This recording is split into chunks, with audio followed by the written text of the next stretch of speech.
So it's only logical the birthday baby speaks first, no? Only then The more I talk, the less you hear of Mahatria. He had made a symbol of heart on the stage. And he has carried us in his heart from the day we saw him in 2005.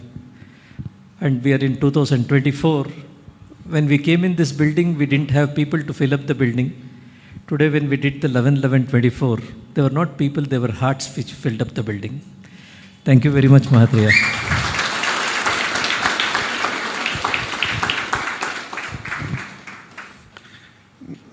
That makes Mahatria special, because Mahatria is the only person who can make Guru Prasad Makum speak less.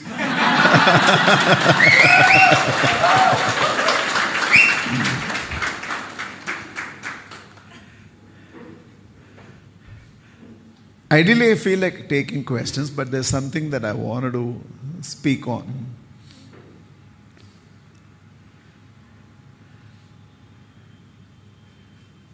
A few incidences which you may not have heard from my life. I used to run a software consultancy called Grey Matter, and I got an opportunity to propose for a company called E.A.D. Perry, where my father has been working from the time he was 18. I had quoted 29,000 rupees for the project, and Sushila, the general manager who was negotiating with me, told me that for this project I feel the right price is 21,000. I immediately told Sushila, with E.A.D. Perry I will not negotiate. You tell me at what price I have to do the project, I will do the project. Because my father has been working here from the time he was 18. He got married to my mother with the salary he earned from E.A.D. Perry.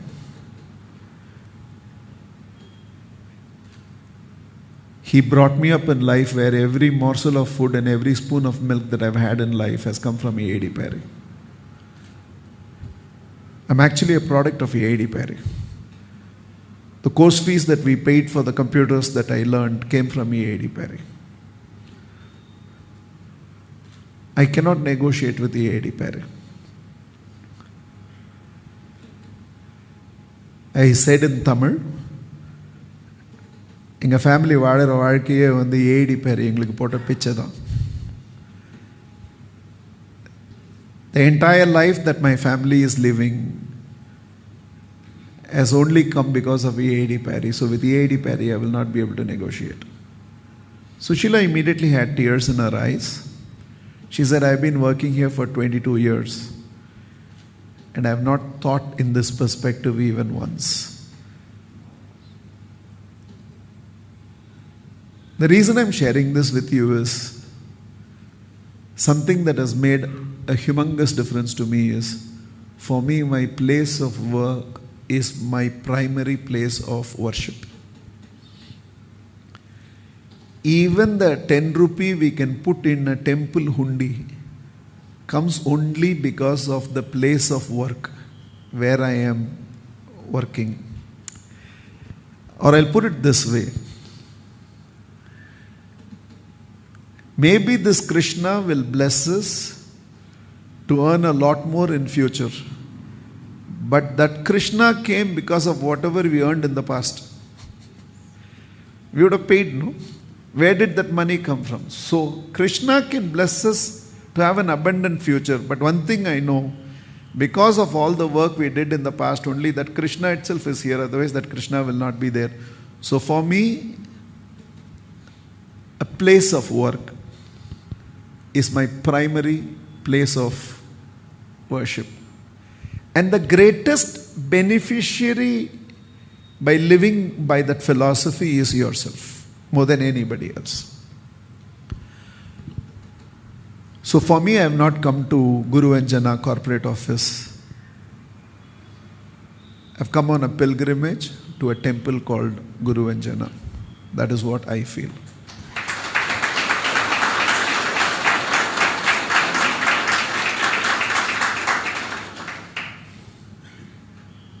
To all the skeptical people, I'll come last. Okay.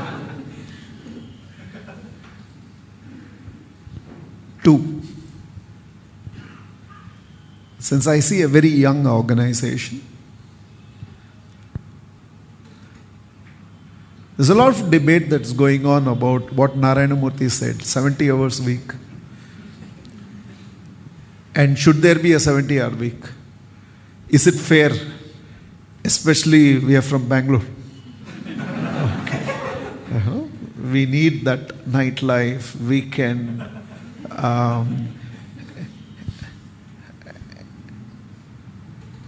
It's the ethos of Bangalore. We need to chill. And that's called a cool life. I'm not saying everything I say will click with everybody, but I wish it clicks with someone. There is this word called legacy that is being used often. Let's define the word legacy. What I do today, will it benefit me only today? Or what I do today, will I enjoy the benefit of it even tomorrow? Anything I do today, and I can continue to enjoy the benefit of what I did today even tomorrow, it's called a legacy. Which means, today I can eat something because it's very tasty, and I will enjoy it today. The question is, will it contribute to my health tomorrow or not? If it will contribute to my healthier body tomorrow, it's called a legacy. If it isn't, it's only called pleasure. I want to sleep for 10 more minutes, or I can exercise for 10 minutes. If I sleep for 10 more minutes, it will make me feel good, but will it make me fitter and healthier tomorrow? No. But if I exercise those 10 minutes, it will do something to my body, and my body will be functionally much more fit the next day. It's called legacy. So anything that I do today, the benefit of which I will also reap in the future is called legacy. Anything I do today, where only for today it will serve some purpose, it will not serve any purpose tomorrow, are called pleasures in life. The only way you can improve the life of your family is through work. Through no other way. Whether your children will go to good school or not, whether your parents will get to experience the pilgrimages they want to attend to, when you have to give the best health care for your parents, will you be able to give them the best health care or only affordable health care for them? Will you be in every way? Work is the only means by which I can lift the standard of life of my loved ones. Everything else, TV, mobile, social media, hanging out with friends, drinking tea or beer, whatever it is, dancing in a disco, everything else will give me that evening of pleasure, that weekend of pleasure, but it does not help me to grow where I would continue to derive the benefit of it in the future. So as a result, if I want to be selfishly focused on my own pleasure, then I think we can argue with Narayana Murthy. But if you want to be selfless enough, where in the way you work, you want to ensure the life of everyone around you becomes better. Your parents, your grandparents, your uncle, your cousin, your children, your spouse, and yourself. Then I don't think we have a choice. We don't have a choice. 99% of all of us sitting here, inside this building, are either still middle class or lower middle class, or we have our beginnings as lower middle class. We don't have the privilege of inheritance. That is why probably a lot of you have taken the tougher route of being a chartered accountant or becoming a finance professional, because you could have taken, there are easier routes available. You have taken this. And the only way you can lift Your life. Yesterday I was in Ahmedabad, and Tuesday evening I was taking a car to the airport in Chennai. And as the car was crossing a place called Gindi towards the airport in Chennai, I saw from the staircase, the train should have stopped, the local train should have stopped. Everybody were running towards the subway because you have to cross the road and come this side and catch the first bus that comes. And I was smiling because I have been in that place. I have run along with the crowd. I have run through the subway. I have hung on the footboard of the bus and traveled because you can't be late to your place of work. And today I'm sitting inside a driver-driven car and enjoying that whole thing. And I'm looking back and realizing, what are the special talents and capabilities you have? Nobody can beat me on effort. That one thing I can challenge anybody on the world. Nobody can beat me on effort. The way I live my life, you cannot see and tell he's 60 years old. It's not possible. The first day night, I reached Ahmedabad at 1:30. Last night, I reached Bangalore at 3 o'clock. I was 3 a.m. by the time I reached there. And you will not see any signs.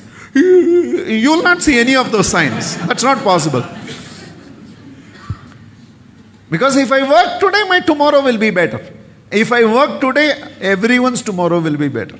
And hence, that is the only way to do it. So any one of you where you think TGIF,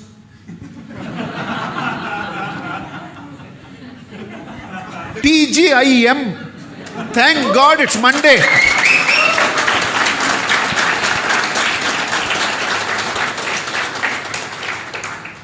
You are not Ambani's children for you to be looking forward to weekends.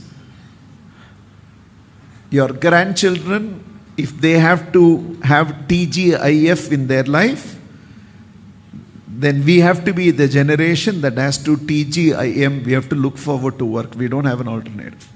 That's the only way we can lift the life of other people. Last but not the least, with this I conclude. I have a weakness, and a lot of you can relate to it. I cannot stand anything that is overhyped. Anything that's overhyped, I cannot stand. Too much Virat. I will love Virat Kohli till everybody says Virat Kohli, Virat Kohli, Virat Kohli, Virat Kohli. I won't watch after that. बहुत ज़्यादा हो गया. I was a crazy Dhoni fan till I realized Chennai has gone mad. Even if they show him in TV inside air conditioned, he plays a sport where he's supposed to be in dugout. He's sitting in the AC. And crowd goes, tala, tala, tala. I won't watch Dhoni. I haven't watched the Shiva Karthikeyan's movie yet. Mahatria, you should definitely. I won't watch. I have a weakness. I'm not talking about anyone. I have a weakness. If anybody is overhyped, then I have a tendency to withdraw. So if I were you, if there is overhype about Mahatria, everybody says Mahatria, Mahatria, Mahatria, Mahatria. If I were you, I'll withdraw myself from Mahatria. If there is an overhype about Gurujana, Gurujana, it's not about being chartered accountant. It's about being chartered accountant, Gurujana. It's not about being a financial. It has to be Gurujana. Then I will all right. Or let's take the hero of the day. Everybody saying, Guru Prasad Makam, Guru Prasad Makam, Guru Prasad Makam. Then I would like to go to a corner tea shop and chai packet ke. Okay. So much they are telling about him. उसका गाड़ी reverse करने के लिए नहीं आता है, देखा है? Okay. 100% you can be sure I will form a gang around tea shop. Anybody who's so much so, for his happiness, I'll share this. The amount of hype that happened about Narendra Modi, in Infinite Path I started talking about Narendra Modi. उसका बहुत गुस्सा हो गया. Okay. He wrote one email to me saying that it hurts me every time you make a joke about Prime Minister Ji, Narendra Modi Ji. Okay. Take it hurts you. Okay. Narendra Modi is Prime Minister character for me, course material. I love him. So उसके लिए मैं बंद कर दिया, उसके बारे में बात नहीं करता. Okay. I don't talk about him at all. But I have this weakness. I get skeptical about anything that is overhyped. I immediately tend to withdraw from the whole thing.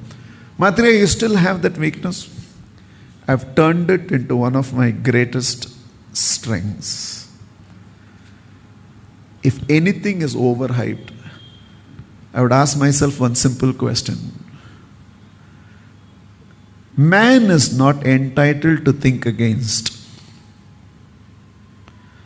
This is the essence of Jainism. I'm not going into religion, but this is the essence. Mahatria, are you a Jain? Yes. Oh, is it? I didn't know you're a Jain. I'm also Christian. I'm also Muslim. I'm also an atheist. I'm also an infinitheist. I'm Mahatria. I'm everything. But what context I'm speaking is, there is a law of life where the moment you think against anything, the flow of energy will stop in your life. Doesn't matter what it is. You are entitled to think for, you are not entitled to think against. So which means we can strive to become bigger than the big four, but we cannot think against big four. We cannot. That we are not allowed to think. You can think for India, but you cannot think against Russia or against Ukraine or against Palestine or against Israel. You are not allowed to think. For, you are allowed to think. So the law of life is, as long as you think for, there will be flow of energy into you. The moment you start thinking against, that flow of energy will stop. And that flow of energy will stop is literally like me switching off the mic right now. I can continue to speak, but nobody hears.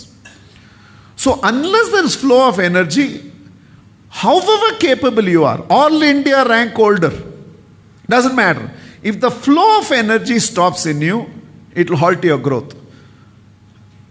The only way we can continue to keep growing is uninterrupted power supply is required, then all these equipments will work. As long as there is unlimited flow of energy, we can press the speed button as far as our growth is concerned.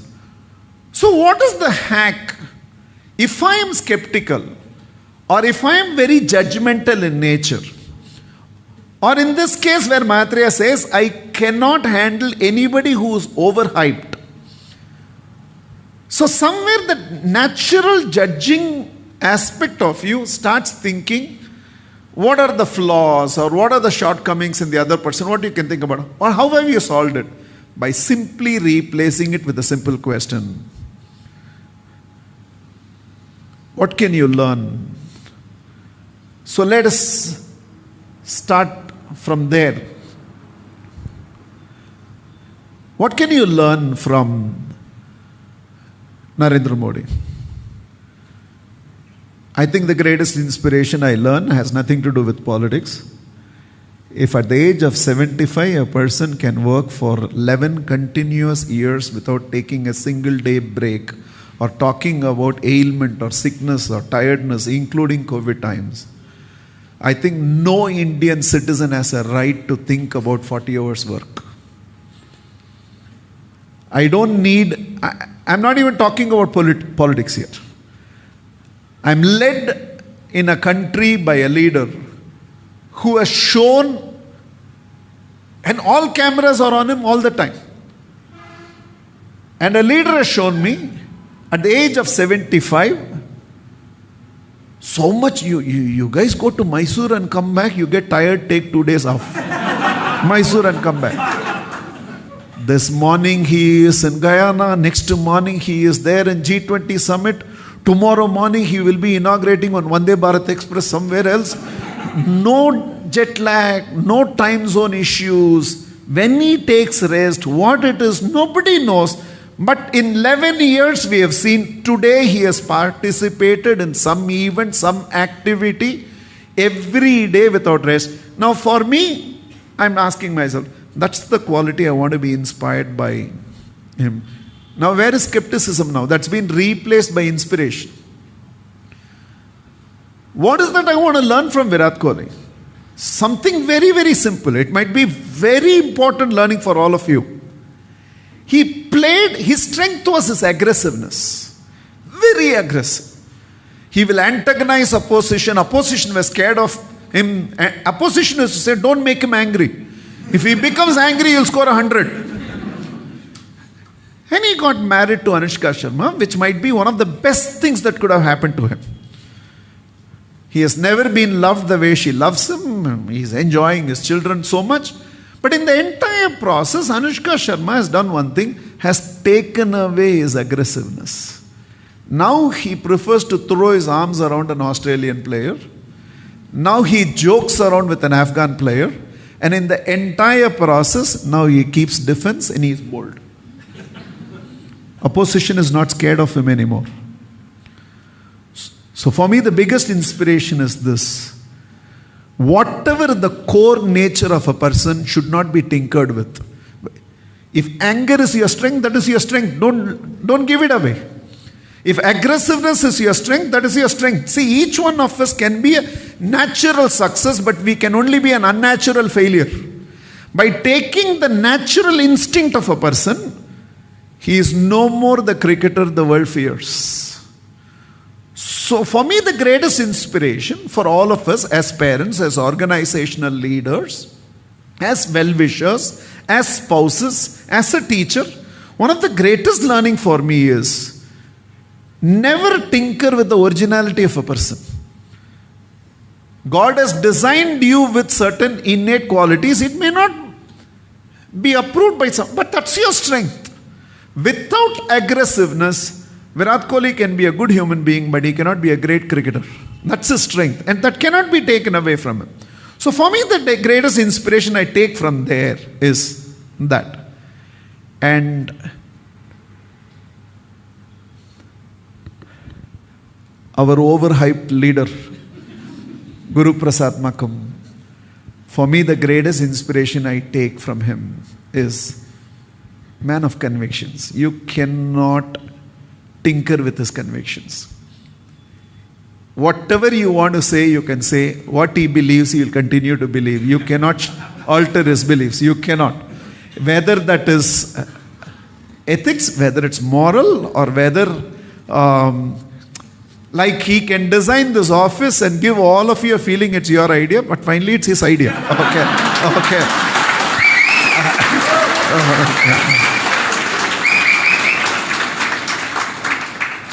He has decided this is how it should be done.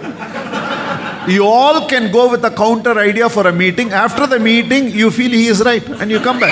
Okay. So for me, the greatest inspiration I take from him is you have to be a man of conviction. If everybody can alter what you believe in, you're a puppet. Our hero is not a puppet. He runs the puppet show. पूरा strings उसके पास है.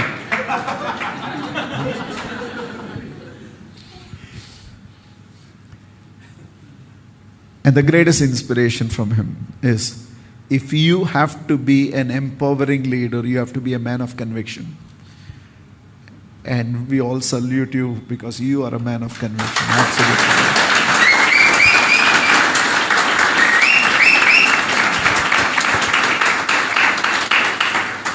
Don't miss the point. The point here is, by thinking against, you block the flow of energy. By thinking for only, you create the flow of energy. If the energy has to keep flowing in you, even if you are judgmental, even if you are skeptical, by simply replacing it with that one question, what can I be inspired about? That is how you should look at your leader. What is one leadership quality of my leader in the team that I can pick up? What is one quality which I admire in my dad that I can internalize? What is the most amazing aspect of my mom that I can internalize? then we don't have to go to any other universities. We are surrounded by these living universities from where we can inspire, and so much can be done. Leaving a dream for all of you, for the size of opportunity that I was about to say India, but you guys have written everywhere Bharat, Bharat, Bharat, so I will use the word Bharat. For the size of opportunity Bharat offers and the sort of skill sets that we have, I think we have to be globally sought after, not nationally sought after. Then there must be at least 11 of you. Within 11 years, each one of you should be leading a size as much as this building. That is the dream that I leave behind for all of you.